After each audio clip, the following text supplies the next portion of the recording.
তারেক রহমান বলছে যে ইনক্লুসিভ মানে হচ্ছে যে ওই বর্তমানে যারা আছে আর কি, আওয়ামী লীগ বাদে, বা আওয়ামী লীগে যারা মানে নিউট্রাল যারা ছিল আর কি, যাদের গায়ে কোনো দাগ নেই, তাদেরকে নিয়ে হয়তো দেশ আবার নতুন করে গড়া যেতে পারে আর কি। বা একেবারে যারা নাকি মানে ওই খুন গুমের সাথে যারা জড়িত ছিল না একান্তই, তো তাদেরকে তো আপনি বাদ দিতে পারবেন না। এখন তারা ওই রাজনীতিটা আমি চাই না। আওয়ামী লীগ হচ্ছে যে ভারতের একটা দল, আওয়ামী লীগ বাংলাদেশে থাকবেই না। মিনা সিকরি কালকে বলতেছে যে এটা একটা শ্যাম শ্যাম ইলেকশন, এটা একদম ভুয়া ইলেকশন। আওয়ামী লীগকে, তারেক রহমানকে বলতে হবে যে আওয়ামী লীগ যেন ইলেকশন পার্টিসিপেট করে। মানে বিনা সিকরির সাহস কত বড়, চিন্তা করেন। আমি বলবো যে তারেক রহমান এখানে বাংলাদেশে আওয়ামী লীগ বলে ভাই কোনো পার্টি যেন না রাখে, এটা নিষিদ্ধ করতে হবে ফাইনালি, একদম চূড়ান্ত ফুল স্টপ। আওয়ামী লীগকে নিষিদ্ধ করেন এবং ওই শেখ হাসিনার এই পাপি যেগুলো আছে তাদের নাম লিস্ট করে ওই 500 জন 1000 জন বা যারা যারা এরকম কিলার ছিল তাদের এই তালিকা প্রত্যেকটা জায়গাতে টাঙায় দেন যে এগুলো এগুলো যেন আজীবনের জন্য বাংলাদেশে ঢুকতে না পারে, ইনক্লুডিং শেখ হাসিনার ফ্যামিলি। তাইলে আপনি করেন, অন্য যারা থাকবে তারা আওয়ামী লীগ নাম পাল্টাইয়া অন্য নামে তারা রাজনীতি করুক, এইটা এটা হতে পারে। হ্যাঁ, তাদেরকে নিয়ে এসে ইলেকশন করাবে, কি মজা রে ভাই। হ্যাঁ, এটা কি মানে মগের মুল্লুক পাইছে নাকি? 1500 জন মারা গেছে এখানে, কি বলে 20,000 30,000 লোক ইনজুর্ড হয়েছে। হ্যাঁ, গুলি করার সময় খেয়াল ছিল না। এবং আমরা তো কখনোই এরকম চাইবো না যে শেখ হাসিনার মতো আরেকটা মানে স্বৈরশাসক বাংলাদেশে পয়দা হোক। দেখেন বেগম খালেদা জিয়ার মানে গুণের মানে উল্লেখ করে কিন্তু শেষ করা যাবে না। ওনার মধ্যে ধৈর্য ছিল, সহনশীলতা ছিল, উনি কম কথা বলতেন এবং কি বলে যেটা বলতেন একেবারে সলিড বলতেন ভাই। এবং ওই দেশপ্রেম এবং দেশ গড়াটাই কিন্তু তার মুখ্য ছিল। ওনার আমলে এই মেয়েদেরকে উনি ঘর থেকে বের করছেন, মানে নারী সমান অধিকার, হ্যাঁ, নারী শিক্ষা এবং এই গার্মেন্ট শিল্পটা কিন্তু এই যে মেয়েরা যে আজকে কাজ করে, এটা ওই বেগম খালেদা জিয়ার জন্য।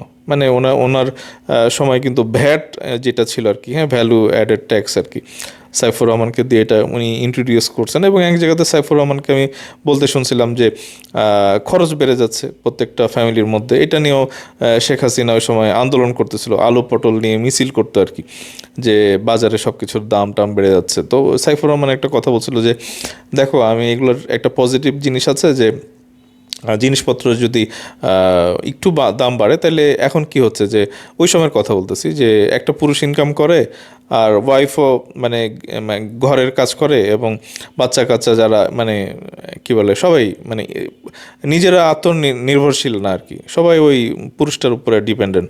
এবং এই করতে গিয়ে দেখা যায় যে দাদা পর্যন্ত ইয়ে করতেছে, ইনকাম করতেছে, নাতিপতি পর্যন্ত খায়, কেউ আর ওই বাইরের পুরুষরাও মানে ঘরে বসা আর কি। তো উনি বললেন যে না, ওই নারীদেরকে বের করতে হবে। তখন এই গ্রাম থেকে সব মেয়েরা ওই অনেকটা বলা যায় যে নিজের ইনকাম বাড়ানোর জন্য এই শহরমুখী হয় এবং প্রচুর গার্মেন্টসে জব পায় আর কি। তো এখন তো আবার ওই জামাতের আমির আবার বলে যে ওই 8 ঘন্টার ডিউটি 5 ঘন্টায় করাই দিবে, তারপরে ঘরে পাঠাই দিবে এদেরকে। এবং এই নারীরা যদি আবার এই গার্মেন্টসের এরা যদি আবার 8 ঘন্টার জায়গাতে 5 ঘন্টার ডিউটি হয়ে যায়, তাহলে তো মেয়েরা তো আর গার্মেন্টসে কাজ করতে পারবে না। তাহলে এই টাকা ওই বেতনগুলো কি জামাতের আমির দিবে, ঘরে পাঠায় দিবে? গার্মেন্টসের যে ইনকাম বন্ধ হয়ে যাবে, গার্মেন্টস তো চলবে না, গার্মেন্টসের মেশিন তো চলবে না তখন। তো এই ভুলভাল ডিসিশনগুলি আমাদেরও বিরক্ত লাগে আর কি। কিন্তু এই নারী যে আজকে নারীর যে জাগরণ আর কি, 50-50% পুরুষ নারী একেবারে সমান, মানে এডুকেশনের দিক দিয়ে, তারপরে চাকরি বাকরিও করে, শিক্ষার দিক দিয়ে, তো এগুলি ভালো লাগার একটা বিষয়। তো নারীকে তো আমরা এই জায়গা থেকে আর মানে পিছনে ফিরে ফিরে দেখতে চাই না আর কি। তো এই সমস্ত কিছু জিনিসগুলা ছিল বেগম খালেদা জিয়ার মধ্যে। এবং ওনার পলিসিটাও খুব ভালো ছিল। উনি ওই যে ভারতে যতবার মানে গেছেন আর কি, মানে খুব তার মুভমেন্টগুলি ছিল খুব বোল্ড আর কি।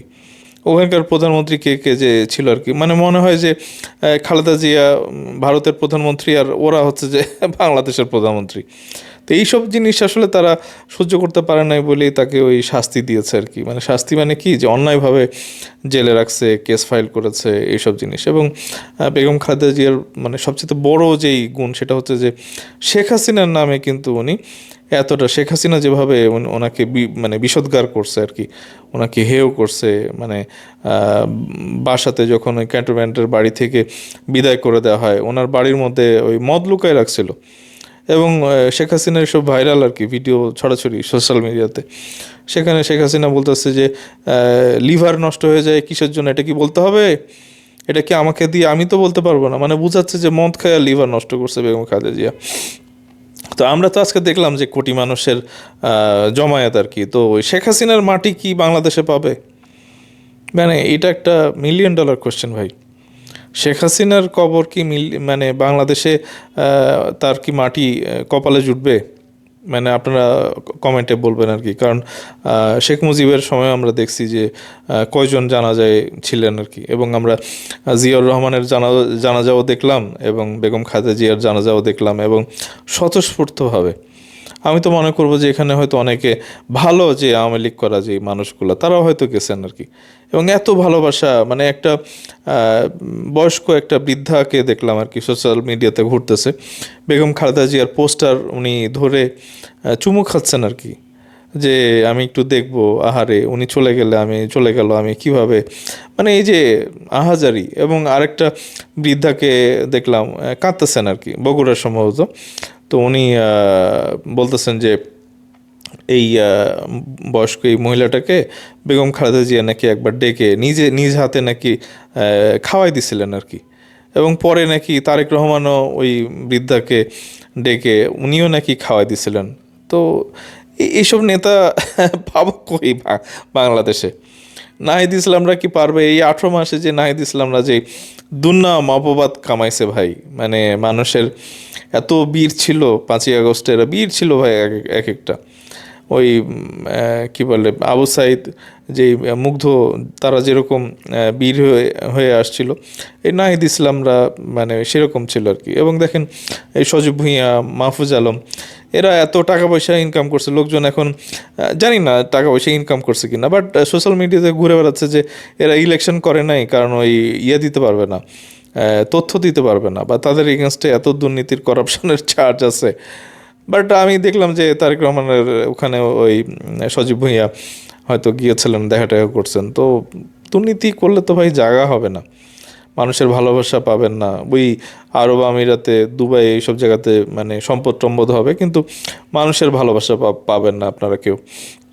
এবং নাহিদ ইসলামরা যেটা করছে আর কি, প্রথমেই বড় একটা ভুল করছে যে আমরা মানে আমাদের এনসিপি চালাবো হচ্ছে তুরস্ক এবং পাকিস্তান, এদের আদর্শের মতো করে আর কি। ইমরান খান এবং আর কে কার কার কার জানি এই তুরস্কের প্রেসিডেন্ট যিনি আছেন তার মানে পার্টির আদর্শে আর কি। তো তখন আমি বুঝছি যে ভাই এই দলটা আর বেশি দূর যাইতে পারবে না, কারণ বাংলাদেশের রুট কোথায়? আমি গতকালকেও বন্ধুরা আমি বলছি যে বিএনপির যদি এত সমস্যা থাকে, মানে জিয়াউর রহমানের প্রতি যদি তাদের মানে ভক্তি ভালোবাসা না থাকে, খালেদা জিয়া তো বাদই গেল আর কি। তো তাইলে ওই ভাষা নিয়ে যিনি ছিলেন, ওনার আদর্শের জন্য বাংলাদেশের কথাও তো বলতে পারতো আর কি। তো এনসিপি ওটাও বলে নাই। তো গতকালকে মানে দেখলাম যে গতকালকে নাকি তার আগে, হ্যাঁ গতকালকে বোধহয়, যে আমরা বেগম খালেদা জিয়ার মানে আদর্শের দল আমরা করতে চাই সেই